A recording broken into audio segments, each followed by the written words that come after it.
धारोळकरांच्या भाषणावरून आपल्याला एक लक्षात येईल गोष्ट की ज्ञानभाषा या शब्दाचा किंवा या संकल्पनेचा एकच एक अर्थ नाही आहे. तर ज्ञानभाषा कशाला म्हणायचं आणि ज्ञानभाषा कशी तयार होते याबद्दल त्यांनी काही मूलभूत मुद्दे मांडलेले आहेत. ते आपल्याला कितपत प्रत्यक्षात आणता येतील याबद्दल कदाचित शंका वाटेल कोणाला. परंतु प्रमाणीकरणाचा त्यांनी जो मुद्दा मांडला, जो मगाशी एका प्रश्नाच्या निमित्तानं निर्माण झालेला होता, त्यावेळेला मी म्हटलेलं होतं की धारोळकरांच्या भाषणाच्या वेळेला किंवा त्यामध्ये याचं काही उत्तर सापडेल. तेही त्यांनी हे केलेलं आहे की धारोळकरांनी एकच एक प्रमाण भाषा असण्याचं कारण नाही हे सांगितलेलं आहे. आणि त्याचबरोबर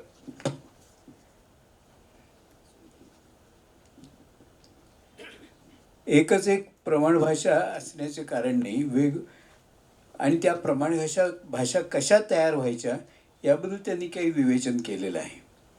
जर आपल्याला वेळ असला तर त्याबद्दल थोडी चर्चा करायला हरकत नाही. मी आयोजकांना असं विचारतो की आपल्याला किती वेळ आहे त्यासाठी. 10. आज आपल्या पुढं 3 निबंध आले. तिन्ही चांगले निबंध होते, मूलभूत विचार करणारे निबंध होते. आणि त्यापैकी त्या तिन्ही निबंधांच्या मध्ये अतिशय सखोल विचार केलेला असा आपल्याला दिसेल. त्यातला प्रशासनिक भाषा आणि न्यायव्यवहार भाषा यात व्यावहारिक प्रश्न आहेत, तर ज्ञान आणि तंत्रज्ञान याच्याबद्दलचे प्रश्न हे ज्यांना त्याची काही पार्श्वभूमी नाही त्यांना ते समजणं जरा जड जाईल, परंतु ते शक्य आहे. उदाहरणार्थ युनिकोड हे सगळीकडे जर उपलब्ध झालं तर त्यात कितीतरी सुविधा निर्माण होईल. जर टेक्स्ट टू म्हणजे बोलण्यातनं जर टायपिंग होऊ शकलं, हे सगळ्यांना जमलं. आता उदाहरणार्थ मोबाईलवरती टाईप होईल, पण त्याचं जर ते छापून कसं घ्यायचं हा हे आहे. अशा अनेक गोष्टी ज्या आहेत त्या जर त्याबद्दल चर्चा झाली, ते सहजपणानं उपलब्ध झाली सर्व माहिती, तर अनेकांना त्याचा फायदा होईल. आणि त्यामुळं ते सगळ्यांना उपलब्ध होईल असं मला अशी आशा आहे. प्रमाणीकरण आणि ज्ञानभाषा याच्याबद्दलचं धारोळकरांचं विवेचन हे बरंचसं भाषा वैज्ञानिक अंगानं केलेलं विवेचन होतं.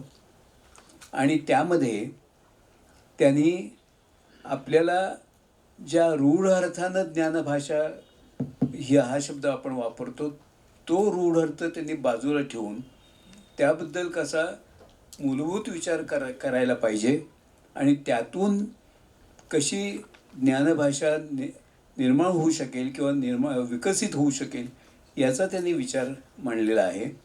मला असं वाटतं की हे तिन्ही निबंध अतिशय विचाराला चालना देणारे होते आणि ते आपल्याला जर नंतर उपलब्ध झाले तर निश्चितपणाने त्यांचा आपल्याला फायदा होईल.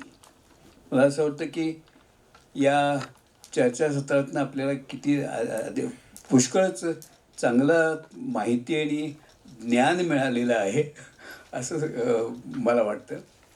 आपण सर्वांनी या चर्चासत्रात शांतपणानं ऐकून घेतलं, काही भाग घेतला, त्याबद्दल मी व्यक्तिशः आपले आभार मानतो.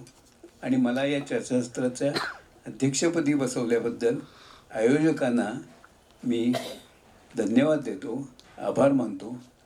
मला या अध्यक्षपद स्वीकारताना अतिशय भीती वाटत होती. मी आयोजकांना अशी विनंती केली होती की मला कृपया यातनं बाजूला करा, कारण मला यात काही फारसं कळत नाही. पण आयोजकांनी ती विनंती मान्य केली नाही, त्याचा आता मला आनंद होतो आहे, कारण मला इथं बसून हे सर्व तिन्ही निबंध ऐकता आले, समजून घेता आले आणि मलाही त्यातनं खूप फायदा झाला असं मला वाटतं.